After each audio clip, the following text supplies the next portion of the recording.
Movement RAB 5-এ officer হিসেবে কর্মরত আছি। আপনারা জানেন যে র্যাব প্রতিষ্ঠার পর থেকেই র্যাব মাদক এবং সন্ত্রাস বিরোধী কার্যক্রম পরিচালনা করে আসছে।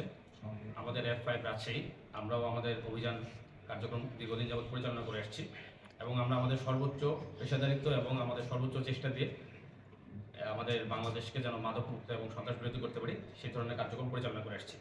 আপনারা ইতিমধ্যে অবগত হয়েছেন যে আমরা আজকে সকালবেলা একটি সংঘবদ্ধ ডাকাত দলের ডাকাত সর্দার এবং শীর্ষ সন্ত্রাসী বা ডাকাত মোহাম্মদ জসিমউদ্দিন জুয়েলকে গ্রেফতার করতে সক্ষম হয়।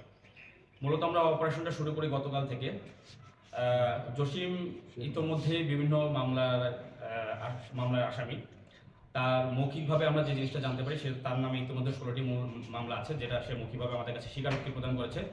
যদিও এ ব্যাপারে আমরা এখনও সঠিক তদন্ত করিনি, তো আমরা সঠিকভাবে বলতে পারছি না আসলে তার নামে কয়টি মামলা আছে। এবং গত 2024 অথবা 25 সালে নওগাঁ জেলার মহাদেবপুর থানায় সে একটি ডাকাতি প্রস্তুতির মামলায় গ্রেফতার হয় এবং 1.5 মাস হাজত খেটে গত 1.5 মাস আগেই সে থানা থেকে বের হয় এবং বের হওয়ার পরপরই সে আবার ডাকাতি কার্যক্রম শুরু করে। তো লাস্ট যে ডাকাতি করে সে চাঁপাইনবাবগঞ্জে একটি খামার থেকে 31টি গরু চুরি করে বা ডাকাতি করে। এছাড়াও বিভিন্ন ধরনের ছিনতাই কার্যক্রম পরিচালনা করে। মূলত গতকালকে রাতে তাদের আরেকটি ডাকাতি কার্যক্রম পরিচালনা করার কথা ছিল। বগুড়া থেকে তার ডাকাত দলের কিছু সদস্য এবং রাজশাহী থেকে তার ডাকাত দলের কিছু সদস্য একত্রিত হয়ে গতকালকে রাতে তারা ডাকাতি কার্যক্রম পরিচালনা করার সিদ্ধান্ত নিয়েছিল। তো এই ঘটনাটি আমরা জানতে পেরে আমাদের গোয়েন্দা সদস্য এবং আমাদের আভিযানিক দলকে আমরা মাঠে নামাই এবং র্যাব 12 বগুড়ার সাথে যৌথ অভিযানে আমরা মাঠে নামি।